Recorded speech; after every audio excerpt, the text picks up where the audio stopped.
بسم اللہ الرحمن الرحیم۔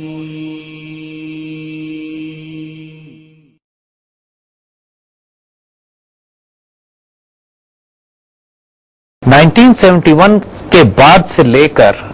آج کے دور تک اگر آپ پوری امت مسلمہ کی حالت دیکھیے اور خصوصاً پاکستان کے اگر آپ واقعات پہ نظر ڈالیے تو ہمیں ایک مجموعی طور پر ڈیکیڈنس اور زوال نظر آتا ہے۔ ہمیں یہ نظر آتا ہے کہ پوری امت مسلمہ میں مسلمانوں کے پاس کوئی پولیٹیکل سسٹم نہیں ہے، کوئی اکنامک سسٹم نہیں ہے، ہمارے اسکالرز اس مقام کے نہیں ہیں کہ پورے مسلمان معاشرے کی تجدید کر کے اس کو ریوائیو کر کے اس کی لیڈ کر سکیں، اس کی قیادت کر سکیں، اس کی اصلاح کر سکیں۔ مسلمانوں کے جوڈیشل پولیٹیکل اکنامک سسٹمز ہیں، کہیں جمہوریت نازل کی جا رہی ہے ہمارے اوپر، کہیں ڈکٹیٹرشپ ہے، کہیں پہ سود اور ربا کا نظام ہے کہ جو پورے ملک و معاشروں کو تباہ کیے جا رہا ہے، اور مسلمان معاشروں میں اس قدر فساد ہے، اس قدر زوال ہے کہ پوری امت مسلمہ بحیثیت مجموعی دشمنوں کے حملوں میں دوبارہ اس طرح اس کا شکار ہو رہی ہے کہ جس طرح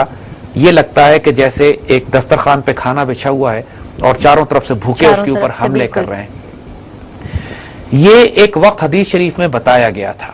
یہ بتایا گیا تھا کہ ایک وقت اس طرح آئے گا کہ مسلمانوں کی تعداد اتنی زیادہ ہوگی کہ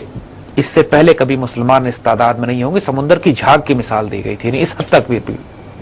مگر دشمن اس طرح ٹوٹے گا مسلمانوں پر جس طرح دسترخوان پر بھوکے گرتے ہیں۔ اور جب اس وقت پوچھا گیا حضور صلی اللہ علیہ وسلم سے تو کیا مسلمانوں میں کیا وجہ ہوگی کہ ہم تعداد میں کم ہوں گے جس کی وجہ سے دشمن ہوگا، تو آپ نے فرمایا کہ نہیں، تم میں وہن ایک بیماری نازل ہو جائے گی جس کو آپ نے ایکسپلین فرمایا کہ حب الدنیا و کراہیت الموت، دنیا کی محبت ہو جائے گی اور موت سے تم خوف کھانے لگو گے۔ اور اگر آپ دیکھیے تو ایگزیکٹلی یہی سناریو آج کے دور میں مسلمان ممالک پر حملے ہو رہے ہیں، افغانستان پر قبضہ کیا گیا، عراق پر قبضہ کیا گیا، فلسطین، کشمیر، چچنیا، بوسنیا، چاروں طرف مسلمانوں کے پاس ہر قسم کی دولت موجود ہے، اس کے باوجود عزت نہیں ہے۔ مسلمانوں کے پاس ہر قسم کی کتابیں اور لائبریریز موجود ہیں لیکن علم نہیں ہے۔ مسلمان معاشروں میں فحاشی، برائی، بدکاری اتنی عام ہو چکی ہے کہ ویلیوز ختم ہو گئی ہیں، ادب، رسپیکٹ، لحاظ ختم ہو گیا ہے، نہ عورتوں کی عزت ہے، نہ بڑوں کی عزت ہے، نہ بچوں کی عزت ہے۔ فحاشی، برائی، بدکاری ایک میڈیا کے ذریعے اس طرح عام کر دی گئی ہے، تعلیمی نظام کے ذریعے اس طرح عام کر دی گئی ہے۔ نعمت اللہ شاہ ولی اس پورے دور کی ایک بڑی حیرت انگیز تصویر کھینچتے ہیں، اور آج ہم اس دور کو ڈسکس کریں گے کہ آپ کو یہ پریکٹیکلی نظر آئے گا جیسے آج کے دور میں یہی سب کچھ ہو رہا ہے۔ اس کے بعد ٹائڈ ریورس ہوتی ہے، یعنی جب یہ دور پوری طرح اپنا عروج پکڑ لے گا اور دشمن مسلمانوں پر حملہ کرنا شروع کریں گے تو اس کے بعد نعمت اللہ شاہ ولی یہ بتاتے ہیں کہ جو پہلی مزاحمت مسلمانوں کی طرف سے شروع ہوگی، the first resistance which will begin from the Muslim world، جو کہ عام ریزسٹنس ہوگی اپنی عزت کو دوبارہ حاصل کرنے کے لیے، وہ افغانستان سے شروع ہوگی۔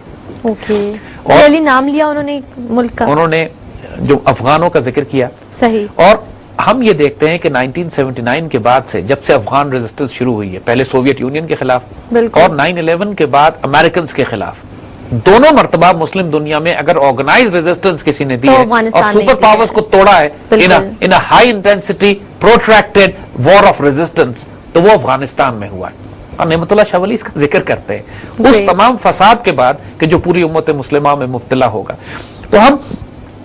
تھوڑے سے ان ایونٹس کو لیتے ہیں جو آج پاکستان پہ بھی اپلائی کر رہے ہیں، اور پھر اس افغان ریزسٹنس کے بعد جو واقعات ہوں گے وہ انشاءاللہ آئندہ چند پروگراموں میں ہم ڈسکس کریں گے۔ آج ہم موجودہ دور کے حالات جو پاکستان کے بھی ہیں اور امت مسلمہ کے، بالکل شروع اس طرح کرتے ہیں کہ فرماتے ہیں کہ حضور صلی اللہ علیہ وآلہ وسلم کی امت سے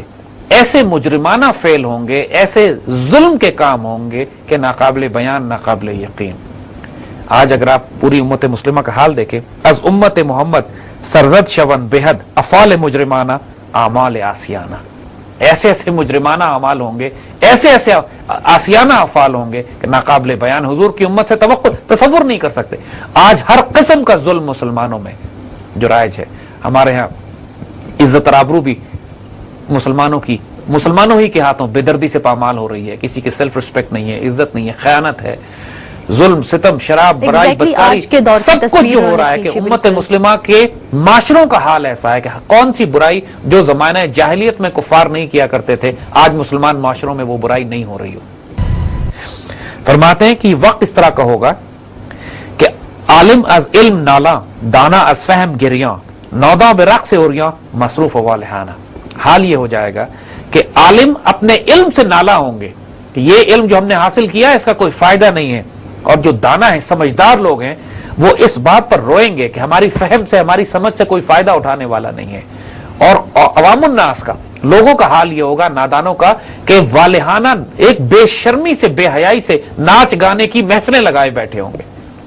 ان کو سوائے رقص و سرور کے، اگر آپ آج ٹیلی ویژن لگا کے دیکھیے کہ 80-70 چینل آ رہے ہیں، پریکٹیکلی 60-70% چینلز پر ایک وقت میں سوائے ناچ گانے کے کچھ نہیں ہو رہا ہوتا. ٹرو. یعنی پریکٹیکلی حال یہ کہ آپ چینل 0 سے لے کے 100 تک بدلنا شروع کیجئے، almost 80% channels are only showing music, ناچ گانا، فحاشی، MTV، اتنی فحش حرکتیں، اور پورے معاشرے کو انہوں نے ڈال دیا ہے ان حرکتوں میں، جبکہ پورا معاشرہ اس وقت مختلف چیلنجز کا شکار ہے، ہر طرف آزمائشیں اور امتحان آئے ہوئے ہیں، ذہنی طور پر موف کرنے کے لیے ان کو، اور لوگوں کو اس میں ڈالا ہوا ہے. پھر وہ کہتے ہیں عام مفتیان گمراہ فتویٰ دہن بیجا در حق بیان شرع سازن بسے بہانہ. یہ معاشرہ اس لیے تباہ ہوگا، اس لیے معاشرے کا یہ حال ہوگا کہ جو معاشرے کے مفتی ہیں، معاشرے کے جو علماء ہیں، وہ خود گمراہ ہوں گے. ان سارے لوگوں کا حال یہ ہے کہ جو اس وقت ملک میں فساد برپا کر کے پاکستان کی ریاست کے خلاف اعلان جنگ کیے ہوئے ہیں، وہ سب اپنے نام کے آگے مفتی لگاتے ہیں، اور ایسے گمراہ بدبخت. they're using basically the religion as a tool. اب یہ بات بتائی گئی تھی کہ وقت جو امت کے زوال کے جو ہوں گے اس کی نشانیاں یہ ہوں گی کہ علماء وہ لوگ بن جائیں گے کہ جو دہشت گرد، بدترین فاسق فاجر گمراہ ہوں گے، جو امت کی تباہی کے لیے فتوے استعمال کریں گے. بالکل ایگزیکٹلی آج کے دور کا ہے مطلب. اور اس کے بعد ایک اور بات کہ جب اس قسم کا علماء خراب ہونا شروع ہو جائے معاشرے میں، تو پھر یہ ہوتا ہے کہ معاشرے کی ہدایت اور تربیت کرنے والا کوئی نہیں رہتا. نتیجتاً بدکار اور ناپاک ترین لوگ معاشرے کے، جو کرپٹ ترین ہوتے ہیں، ناپاک ترین ہوتے ہیں، دہشت گرد ہوتے ہیں، بدکار ہوتے ہیں، وہ ملک پہ حکمران بن جاتے ہیں. آج ہمارے اطراف میں دیکھ لیجئے، ہمارے سارے حکمران ماشاءاللہ اس کیٹیگری پر پورے اترتے ہیں. اس پر نعمت اللہ شاہ فرماتے ہیں فاسق کنت بزرگی برقوم از سترگی پس خانہ از بزرگی خواہد شد ویرانہ. جو بدکار اور فاسق لوگ ہیں وہ بزرگ بن جائیں گے، حکمرانی کریں گے، اور ان کی حکمرانی کی وجہ سے ملک میں ویرانی پھیلنے لگے گی، برائی ہوگی، بدبختی آئے گی، بے برکتی ہوگی، برکت اٹھ جائے گی. فرماتے ہیں اور پھر حال یہ ہو جائے گا در شہر کوہ قشراق نوشند خمر بے باک ہم بھنگ و چرس تریاق نوشند باغیانہ. حال یہ ہو جائے گا کہ پہاڑوں میں، گاؤں میں، شہروں میں، ہر جگہ لوگ بے باک ہو کے جرأت سے شرابیں پیا کریں گے، اور ساتھ ساتھ ڈرگز عام ہو جائیں گے. ہر کوئی افیم پہ ہوگا، کوئی حشیش پہ ہوگا، کوئی ہیروئن پہ ہوگا. آج اگر پورے معاشرے میں آپ ٹیبو ہے یہ بالکل، پورے معاشرے میں شراب اتنے اطمینان سے پی جاتی ہے کہ ملک کے حکمرانوں کی تصویریں مارکیٹ میں فلوٹ کر رہی ہیں کہ ہاتھ میں شراب کے جام اور شراب کی بوتلیں ہیں. شرم بھی باقی نہیں رہی ان بے شرموں میں. اور پھر حال یہ ہوگا کہ دین اسلام کے احکامات شمع کی طرح خاموش ہو جائیں گے. یعنی جس طرح موم بتی بجھ جاتی ہے، دین کے احکامات اسی طرح خاموش ہو جائیں گے. عالم جہول ہو جائے گا، جاہل عالم بن جائے گا. یعنی عالم جو ہیں ان کو جاہل کہا جائے گا، اور جو جاہل ہیں وہ اپنے آپ کو عالم کہتے ہیں. پھر کہتے کہ دنیا کے عالم ظالموں کی طرح ہو جائیں گے. یعنی یہ عالم جو ہیں یہ دنیا دار اتنے ہو جائیں گے، یہ ظالم ہو جائیں گے پریکٹیکلی، کہ اپنے ناپاک چہرے پر پگڑی رکھ کے، امامہ رکھ کر اپنے آپ کو معزز بنانے کی کوشش کریں گے. آگے نعمت اللہ ولی اس کے اوپر بہت سخت کہتے ہیں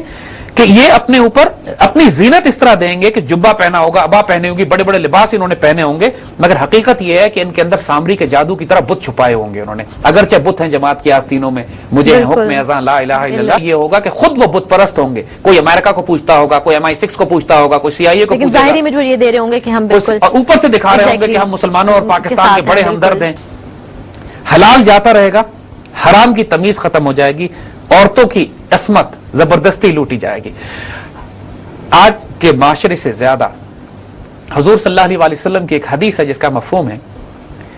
کہ ایک دور آئے گا کہ جب کوئی انسان ایسا نہیں بچے گا جو سود نہ کھاتا ہو، اور جو انسان سود نہیں کھائے گا اس کو بھی سود کا دھواں پہنچے گا. جیسے کوئی آدمی سگریٹ نہیں پی رہا لیکن ساتھ والا کوئی پی رہا ہے تو اس کو دھواں، پیسو اسموکنگ تو ہو رہی ہے.